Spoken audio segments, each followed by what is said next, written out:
poems. All right. So, what should I read? Okay. Do you want a wise poem or a crazy poem? Well, crazy. Crazy? Okay. All right. All right. The books are full of the wise poems. These ones are, I don't know, something happened to me. I don't know. Okay. I'll read the one that I was working on just the other day. I'll start with that. It's about Satan. Okay? So it was actually, I was like dealing with, you guys know who Dean Young is? Okay? No, okay. So yeah, so he's a poet, he's a big deal, whatever. It's so funny in the poetry world. It's like, oh, you're like the king of poetry, and you're like completely obscure.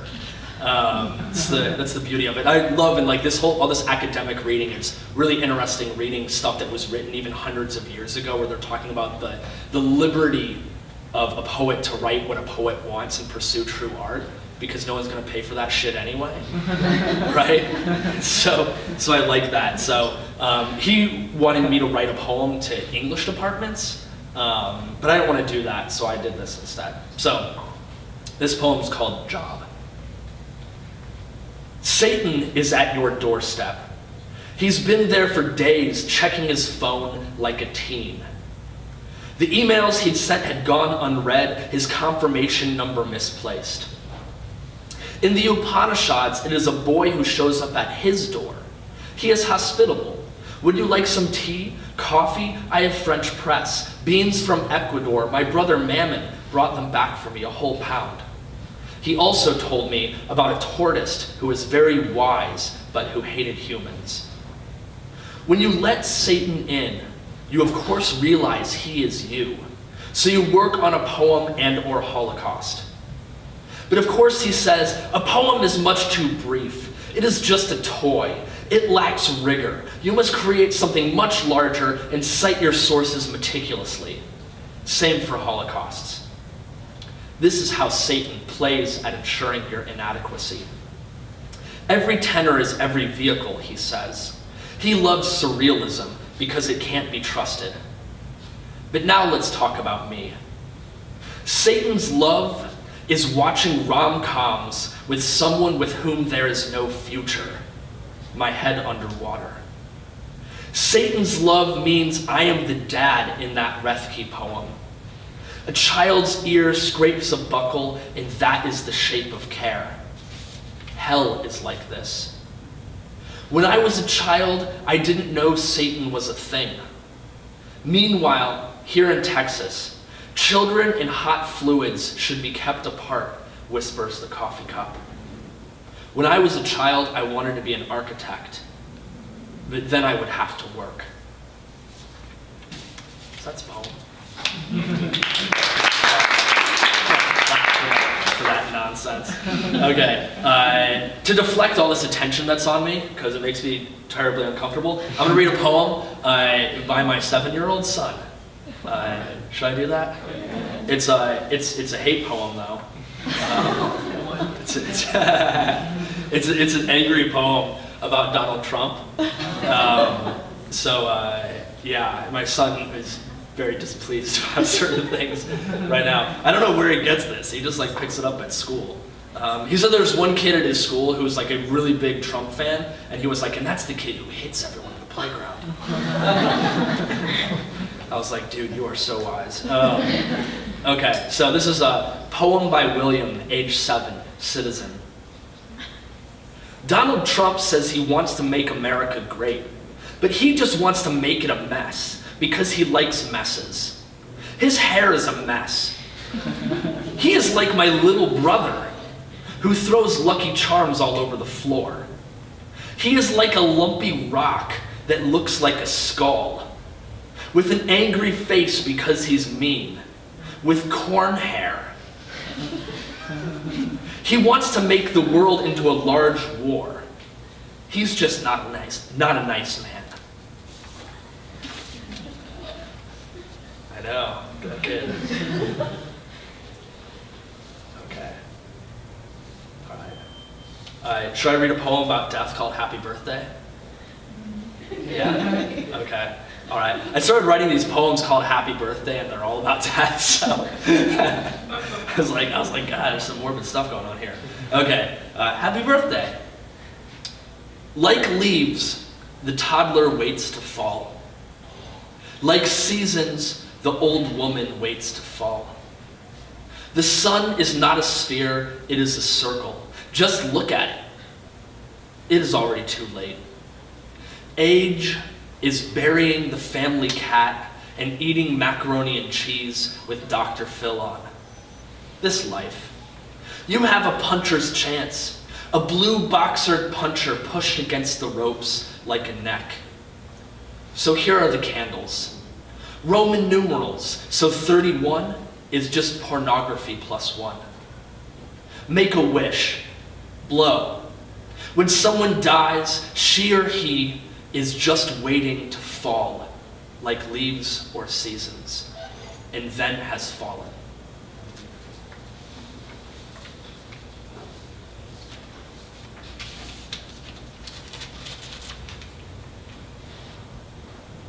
All you know on earth and all you need to know.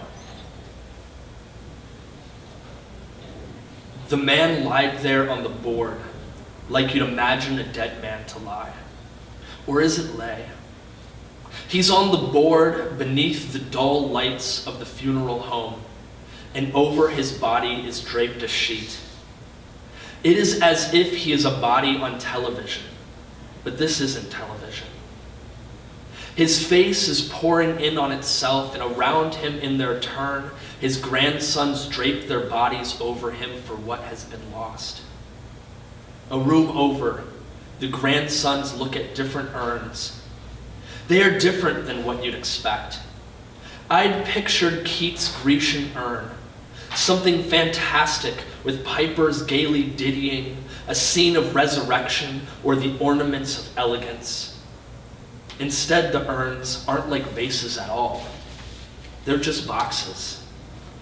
Different kinds of boxes into which you place a man as if he were a pair of shoes. Most of the boxes are wood, and some of them advertise their impermeability, that they will protect the dead man from the elements, that he will remain in his little prison forever. Nothing gets in, nothing gets out. Let's get a drink, why don't we? Says the father. And unlike when his mother died 2 years earlier, this time we won't have to listen to his uncomfortable spastic sobs while everyone else is trying to have a good time. He has 5 sons, and no one knows how to comfort anyone. It's not natural for them, this hugging and consolation thing. It feels feminine. As all of this is happening, the old man is still there on the board. Man, that's heavy. That's some heavy stuff. Never read that one for people before. Here's the one that has a man farting on an airplane. Okay? I was like, we gotta lighten things up. All right, so the credits roll. The man next to me on the airplane just farted. Think about that. Let that sink in. He is looking at a magazine full of photographs of children kneeling next to deer carcasses. His headphones barely conceal the fact that he is listening to the Jimmy Buffett classic Cheeseburger in Paradise. The row behind me is drunk and getting drunker. Their third round just served up. The flight attendant, 30 years older and thirsty for popularity, jokes with them. It is 8 a.m. It is 8 a.m. Even earlier, there was the aggressively elderly woman in the San Francisco airport. She did not smile at me when I smiled at her. Her fingers were twisted like the branches of desert trees. When she stood up, she gasped with surprise that she could. On the plane to Tokyo, the stewardess is brusque and pale and Japanese. She thrusts green tea ice cream at customers as if they are prisoners. The in-flight movie features a punishingly long sequence in which a ship is tossed about by a violent sea. It is really a very long sequence. The airplane waves in its turbulence. At the end of this in-flight movie, which I am not watching, a man from the ship returns to his love after having endured tremendous terror. She embraces him with undivided love as he, elsewhere, stares into the distance. I'll read 2 more poems.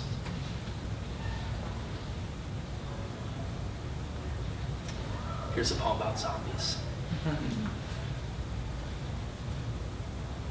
You, zombie, felt a century passing and you loved it. Having seen what there was to see, as in your state you saw only what would elicit continuation.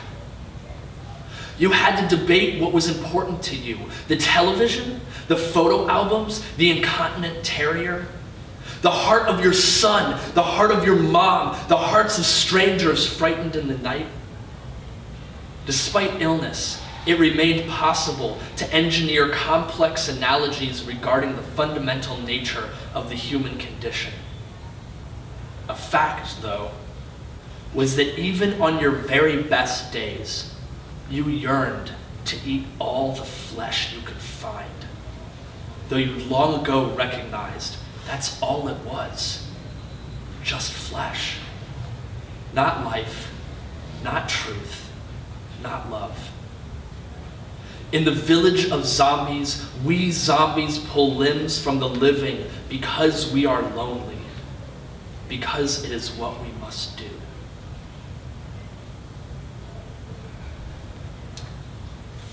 Last poem. Before I read it, thanks to Malvern, of course, and Joe and everybody else for putting this on. Can we get some applause for letting this happen? And also thanks to all of you guys for coming out and listening to my crazy stuff. So, all right, here's a serious poem because I figured I'd end with something contemplative. This poem was sort of inspired by. So I had chickens. I used to have chickens. Anybody in here have chickens? Oh man. Yeah? Yeah? Okay. The chicken life is the good life, all right? I'll let you know. Other than the fact that they shit on everything. That's kind of a downer. They will, like, destroy your stuff. But like, free breakfast, right? Like, that's awesome. One bad thing about having chickens, though, I mean, some of my favorites were, like, Lady McNuggets. I loved her. She was very regal.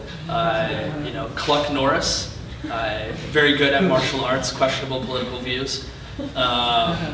Charles Chickens, the author of Great Expectations. But my favorite chicken ever was Betty White. She was like the sweetest chicken, because most of the time they run away from you, right? But like this one, she would just like come right up to you. She was like, "Hi, I'm Betty White. I'm really funny." And I was like, "Yeah, that's right, you are. Let's hang out." But then she was like, murdered? I know, downer, God. She was killed by a raccoon. So this poem is sort of an elegy for Betty White, and also in a sense just sort of like a discussion of like the nature of like the cycle of life and the fact that like hunger is this sort of unifying force that affects all of us. It's called A Deep Dark Wood. All the raccoon thinks are raccoon thoughts, and all the chicken thinks are chicken thoughts. When they think the thoughts of the other, all they imagine is hunger. When they think of the thoughts of human beings, all they imagine is hunger.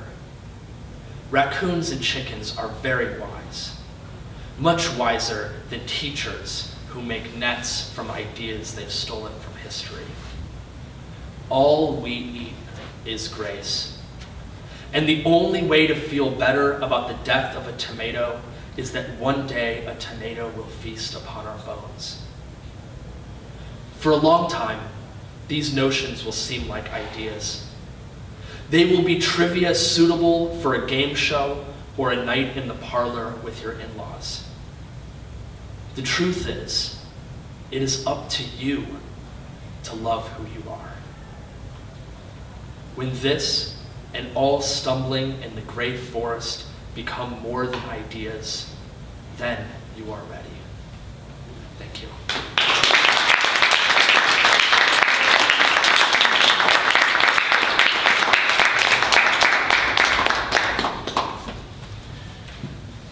Great, Nick. Thanks a ton. The last portion of Malvern's multi